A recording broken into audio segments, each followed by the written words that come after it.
Here we go. Welcome back to Oakys Garage. Look at this beauty. Oh, absolutely gorgeous. The cut off and rusted out fender, and we got some piece of some sort of house wiring or something that used to be hooked up to the backlight. But yeah, so it's got the this year came through with the original railroad spike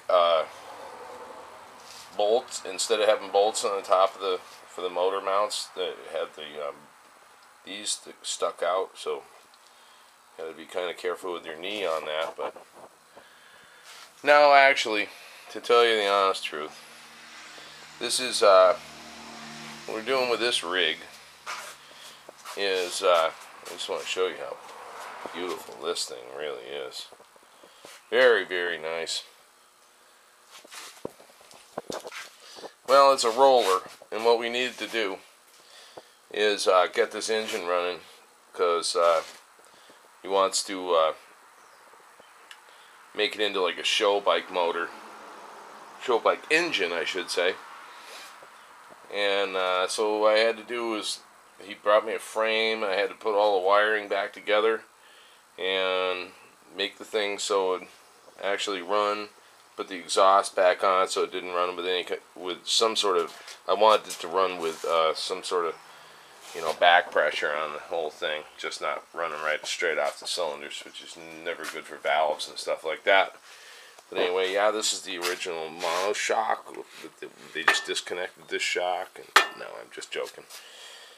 So anyway, end result is the button doesn't work, and the throttle cable's kind of messed up, but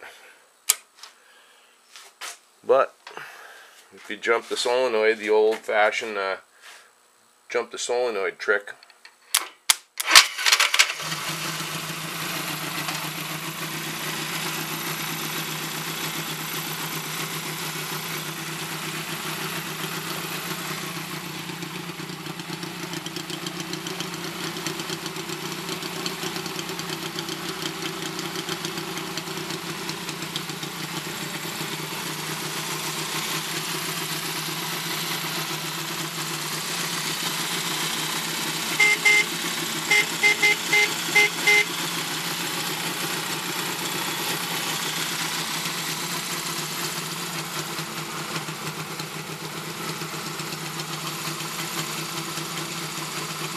no smoke. Doesn't smoke at all. It's got nice oil pressure.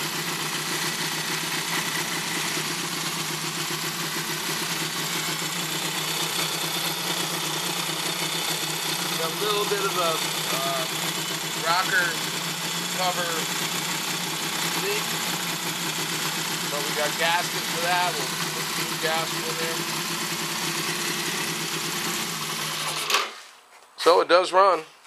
Got my improvised ground here. I didn't have the ground strap, so I just with jumper cable on there and stuff. But yeah, it starts, and absolutely amazing. These things, it actually started the first time I jumped it. It instantly started. It wasn't like I had to crank it over a whole bunch of times.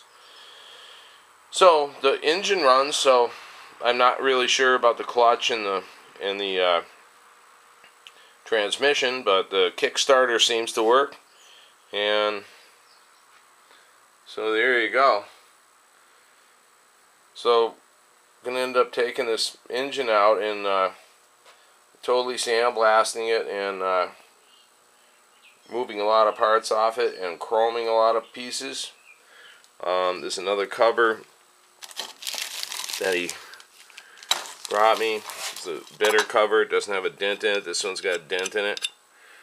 We'll sandblast that all down, and he's going to have this cover chromed, this cover chromed, a whole bunch of stuff chromed, the caps for the valves and all that.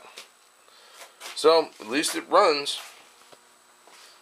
It was kind of an interesting job just to make sure it runs. That's always the best idea to do, is before you take anything apart to restore it, you gotta make sure it runs. So It's pretty rough besides that. It's got some old white walls on it. It's pretty cool. But anyway, alright. Well, that's this CA77. Actually, the frame is a CA78, which meant that it had the enclosed wiring and the handlebars and stuff. But that's about the only difference. Alright. Well, check it out and talk to you soon. This is Oakys Garage saying goodnight. Bye.